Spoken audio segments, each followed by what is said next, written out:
शेर को सवा शेर। एक नगर में संवर्धन नामक एक व्यापारी रहता था।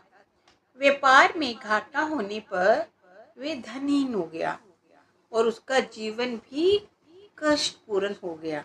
इसीलिए उसने विदेश जाकर धन अर्जित करने का विचार किया। उसके पास पूर्वजों का एक सोने का तराजू था।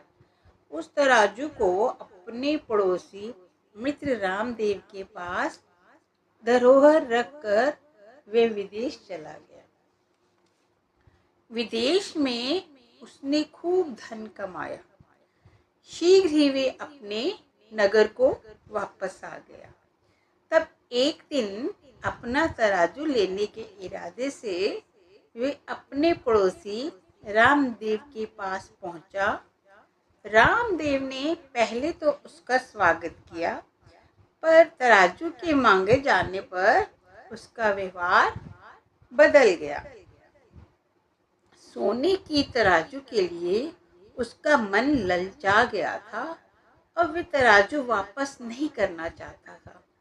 इसीलिए खेद प्रकट करते हुए संवर्धन से बोला, मित्र,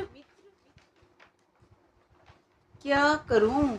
आपके जाने के बाद तो मैं मुसीबत में फंस गया। मैंने आपका तराजू बहुत संभाल कर रखा था, फिर भी उसे चूहे खा गए। संवर्धन तत्काल ही रामदेव के बदले हुए इरादे को पहचान गया। उसने विचार किया कि चालाकी से काम किए बिना तराजू नहीं मिल सकता। इसीलिए उसने भी तराजू के लिए कोई दुख प्रकट नहीं किया और धैर्य से काम लेने का निश्चय किया। सहज भाव से वे रामदेव से बोला, मित्र, मैं नदी में स्नान करने जा रहा हूँ। तुम अपने लड़के के हाथ नहाने का सामान भेज दो। रामदेव ने उसी समय अपने पुत्र को आवाज देकर बुलाया और नहाने का सामान देकर संवर्धन के साथ भेज दिया। संवर्धन ने नदी में नहाने के बाद बालक को एक गुफा में बंद कर दिया। वे अकेला ही लौटकर रामदेव के पास आया।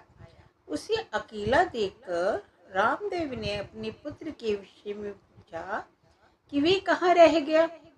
इस पर संवर्धन ने उत्तर दिया कि उसे तो एक चिड़िया लेकर आकाश में उड़ गई। रामदेव चीख कर बोला, मुझे मूर्ख बनाता है? कहीं चिड़िया भी बालक को लेकर आकाश में उड़ सकती है?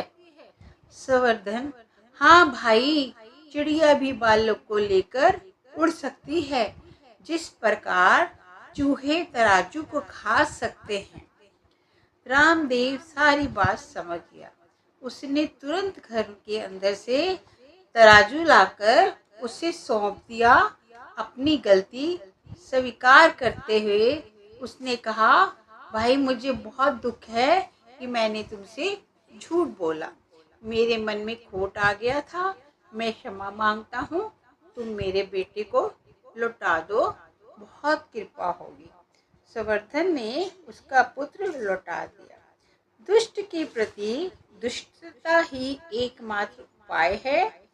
शेर को सवा शेर होना ही चाहिए।